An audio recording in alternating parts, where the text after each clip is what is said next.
Dostlar, go'maya dayılamaz. Bugün biz Polşa, Katowica'da dostlarımız Alman'a geldik. Vefa ve Ali'nin Alman'a geldik. Teke vize ile gelen müşterilerimiz sonra Ali, nemeler geçiren sonra Ali. Nemeler geçiren? Kıyın oldu mu? Birinciden köp sağ olsaycan tıkın vize karışmadık bolmaya deyip bolan yağdayı emmesine köp sağ olsaycan Avrupa'dan arzumuz bugün amala açtı. Sağ olsun tıkın vizesine köp sağ olsaycan. Sağ ol sen de. Anan bize tavşan için yine de nasip edenden geldin Avrupa aynı geleceğin karışa verdi. Nasip olsa Necip olsa. ve vefa dostlar.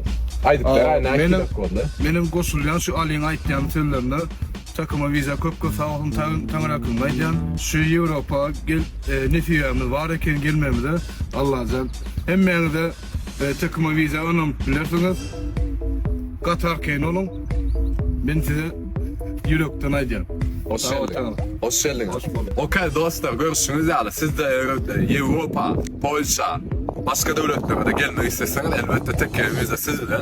Biz de aşağıdaki numaralarla haberleşip gelip gidersiniz ve önünüzden belki biz çıkıp alırız.